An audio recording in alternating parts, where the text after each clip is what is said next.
बुंडू में भाजपा समर्थित उम्मीदवार राजेश उरांव के पक्ष में अर्जुन मुंडा ने की बैठक। आज शाम बुंडू बाजार स्थित मिलन मंदिर क्लब में राज्य के पूर्व मुख्यमंत्री अर्जुन मुंडा और राज्य के पूर्व मंत्री राजा पीटर ने भाजपा समर्थित उम्मीदवार राजेश उरांव के पक्ष में बुंडू के प्रबुद्धजनों के साथ एक बैठक की, जिसमें बड़ी संख्या लोग उपस्थित हुए। मौके पर भाजपा के अर्जुन मुंडा, जदयू के राजा पीटर और आजसू के राम दुर्लभ सिंह मुंडा एवं राजकिशोर कुशवाहा ने बुंडू नगर पंचायत क्षेत्र की सर्वांगीण विकास के लिए बुंडू की जनता से राजेश उरांव के पक्ष में मतदान कर भारी मतों से विजयी बनाने की अपील की। रिपोर्टर जितेंद्र सार, बुंडू। हुए हैं, ये सभी को जानकारी है कि आज हमारे बुंडू नगर पंचायत क्षेत्र की आज नगर निकाय चुनाव की बिगुल बज चुकी है और कुछ ही दिन हमारे पास समय है। और इससे पहले भी मैं यहाँ पे आप लोगों के आशीर्वाद से नगर पंचायत का अध्यक्ष रह चुका हूँ और मैं पुनः आप लोगों से निवेदन करता हूँ कि आप पुनः हमें आशीर्वाद दें। और मैं ये भी बोलना चाहूंगा कि अभी का जो वर्तमान स्थिति है, आपने देखा कि कुछ दिनों से कुछ असामाजिक तत्वों के द्वारा हमारे पोस्टर को, हमारे बैनर को फाड़ा जा रहा है और साथ में हमारे झंडा को भी फेंका जा रहा है। और मुझे आप लोगों के आशीर्वाद से इस बुंडू क्षेत्र को किस तरह से सुंदर और सुडौल बनाया जाए, इसके लिए आप लोगों ने मुझे आशीर्वाद दिया था और मैंने उससे कार्य को किया भी था। मगर मुझे 5 साल का कार्यकाल तो मिला, मगर उस बीच में 2 साल कोरोना भी आया था और साथ में यहाँ पे लोकसभा और विधानसभा भी था, जिसके कारण मुझे सिर्फ 2.5 साल का ही मौका मिला। उस 2.5 साल में इस बुंडू का काया ही मैंने चेंज कर दिया था। मगर आज ऐसी परिस्थिति आई है कि नगर पंचायत चुनाव 3 साल से नहीं हुई, मगर यहाँ पे नगर के कुछ ऐसे भी विपक्ष या तो ऐसे भी लोग हैं जो मुझे लगता है वो हमें 8 साल से नगर पंचायत का अध्यक्ष है, अभी भी बोला जाता है। मगर मैं 8 साल से नगर पंचायत का अध्यक्ष नहीं था, मैं सिर्फ 5 साल का था, जिसमें 2023 में मेरी कार्यकाल समाप्त हुई थी और आज 2026 पर चल रही है, तो 3 साल का अंतराल है। इस 3 साल का अंतराल में मैंने जो बुंडू नगर पंचायत को संवारा था, वो बुंडू नगर पंचायत आज एक खंडर के रूप में पहुंच गई है, क्योंकि यहाँ की सरकार, यहाँ की व्यवस्था और यहाँ की प्रशासक द्वारा आज बुंडू को फिर से कबाड़ की ओर पहुंचा दिया गया है। जब यहाँ परिकार रुकती थी, गाड़ियां रुकती थी और उससे हथियार बंद होकर के लोग आपके दुकान पे जाते थे, ये वही शख्स है जिसने उसका विरोध किया था और जहां शांति लाई थी। ये वही शख्स है, सब एक टूटने वाला था, रोड का चौड़ीकरण होना था। लंबोदर महतो जी यहाँ पर एसडीओ हुआ करते थे, ये तब से बचा तो आज तक बचा है। हमारे भाई लोग यहाँ पर प्रेस मीडिया से आए हैं। कुछ दिनों पहले मेरे को अखबार में पढ़ने को मिला कि बुंडू टोल प्लाजा में किसी बाहुबली ने आतंक मचा दिया, और आप भी जानते हो बाहुबली कौन है, मैं भी जानता हूँ, सारे लोग जानते हैं।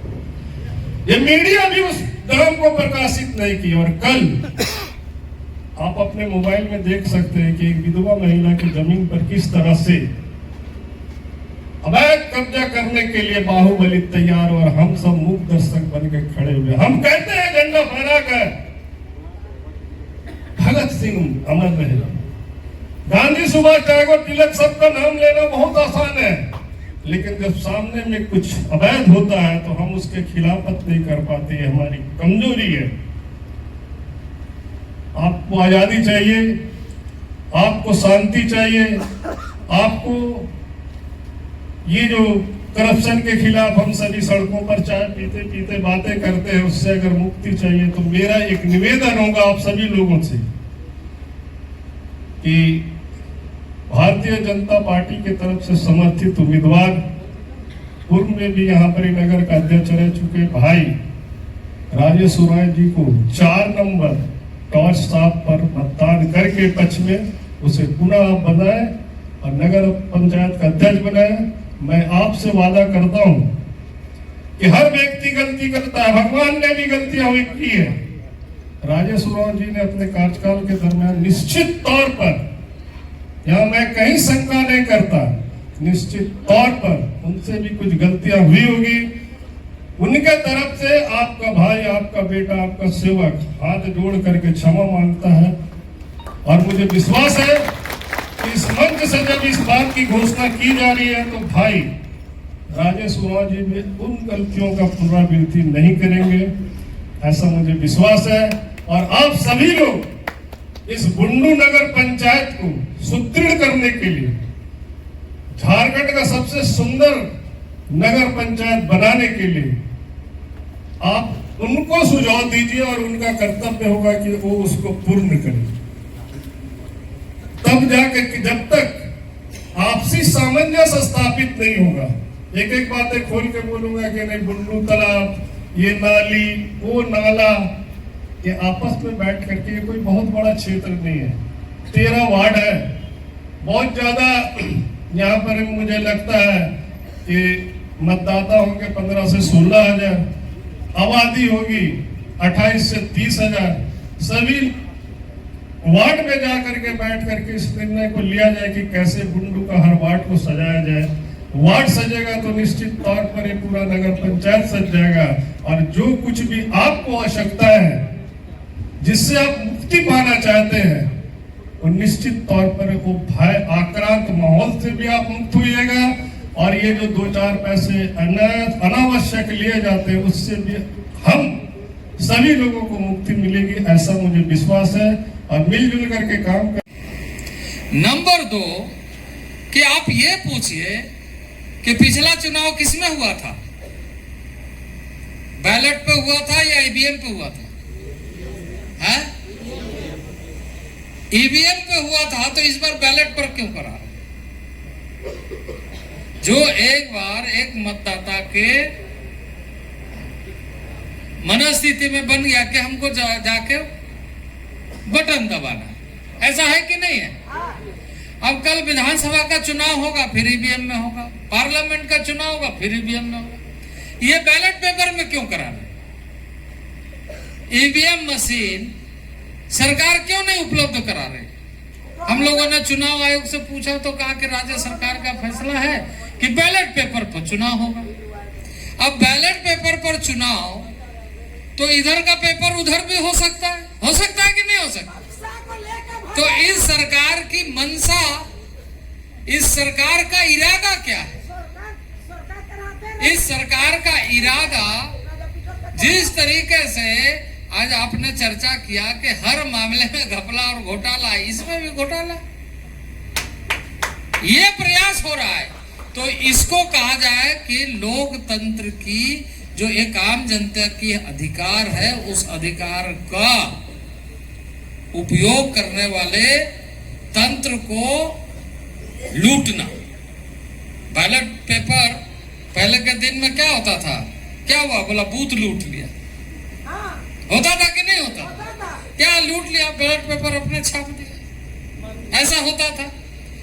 तो इन लोग भी अभी सरकारी तंत्र इन लोगों का है, बाकी लोग ऐसे ही करना चाहते हैं क्या? क्या है? तो बैलेट पेपर पर चुनाव क्यों करा रही है, इसका अंदाजा आप लगा सकते हैं।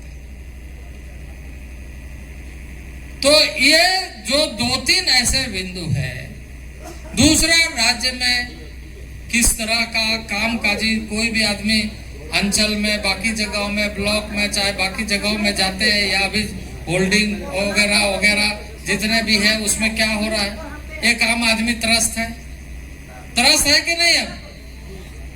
तो इन सारे चीजों को ध्यान में रखते हुए आप सभी को देखिए, आप सभी यहाँ टोटल लगभग 16 बूथ है, और 16 बूथ है, और इस यहाँ जो संख्या है उसके अनुसार यदि गिनती करें तो हर बूथ के लिए कितने लोग हो जाए, आप चिंता करें।